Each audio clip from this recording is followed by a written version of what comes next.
And onto our last album review, we have American Head by the Flaming Lips. Yes. It is 13 songs, 50 minutes long. Their first album in a long while. I mean, like, so the 2010s with the Flaming Lips, because the Flaming Lips are a very storied psychedelic rock group.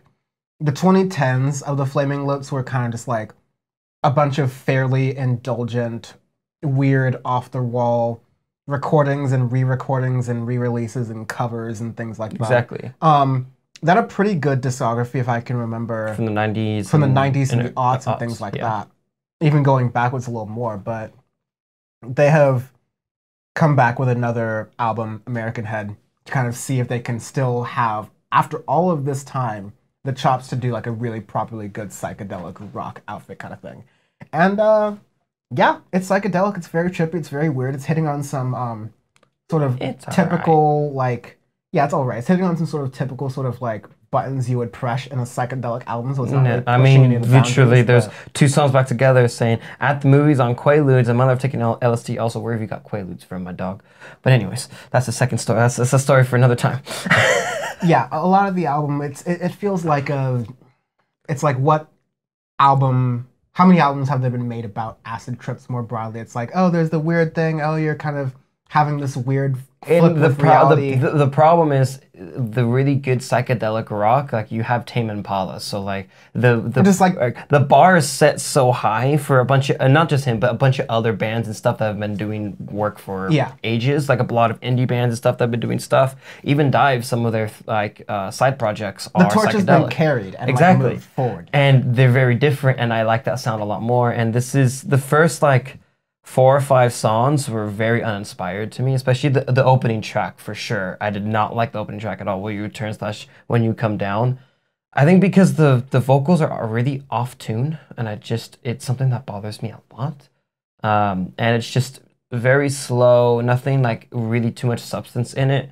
Watching the light bugs grow, it started to get a little bit better, but it set the wrong foot like bad. It was a really poor opening track too. I wish they would have put something at one of the songs in the middle or towards the end out on the front, and I think it would have set a better tone for it. Yeah. And there's some decent stuff in here. I mean, Brother Ice, okay, you and me selling weed. When We Die, When We're High, those are decent songs. Brother Ice is kind of like a slower, but like there's emotion and the balladness of like how it's constructed.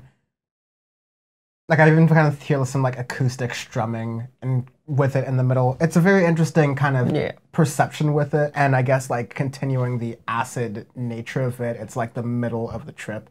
But it's, I guess, very much like, okay, we've seen this done many times over and done in many kind of ways and attempted in many kind of ways. It just doesn't feel new or fresh or necessarily exciting. I just want to go back and listen to those old examples of this being done really well, like Pink Floyd. Exactly, yeah. And there's a lot of other stuff that's gone on within music that's just pushing forward, and this is just super stagnant, and the entire fucking album is just about drugs. Like, okay, can you do something more? Like, there's a lot more.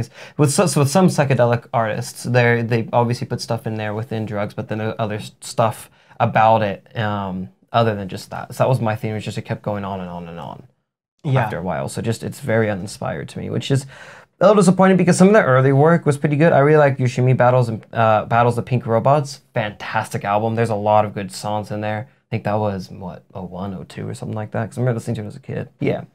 And I still like listen to that occasionally, and some of those tracks will pop up on playlists and stuff, and I do enjoy it. And some of their older work in the 90s and stuff as well is fantastic. But this is definitely not a Doves of like, we haven't released an album over 10 years and they still release a banger. Like, this is not good. Yeah.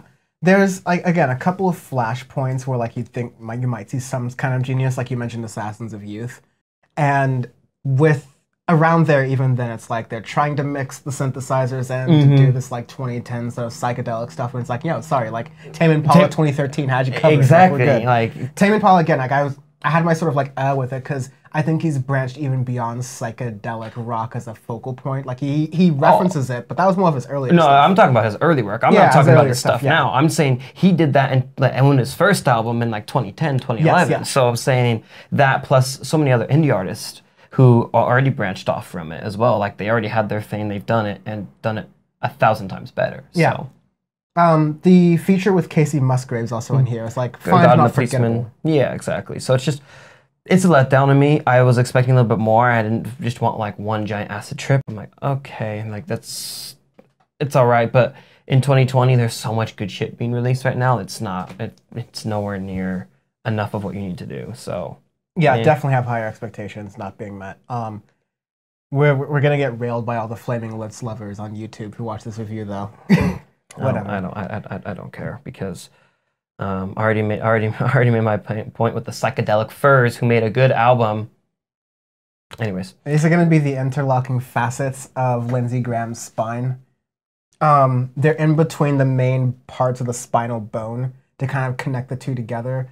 But I think it's just like these weak little parts of calcium that you'd like Chick-fil-A fat that would like get stuck between the like at the grease trap at the bottom where they capture all the hatred and racism from the French fries they cook. It's probably something that could be melted in that kind of this is one of your discs that like completely slips out sideways, and you're just like fuck, and you just like slowly melt to the side. But they can't fix it, so they put you up, and you permanently have scoliosis because you have a slip disc. Because you're trying to find that last parking spot at Walmart, and you turned in a little too quickly, and then you got an accident because of it, and then you just like disc is out. You're trying to do a TikTok dance at TikTok Walmart Oracle, and while you're in the middle of the parking lot to unlock your Fortnite burger. Oh, stop! Oh, just no. Moving on. All right, Too much 2020. All right,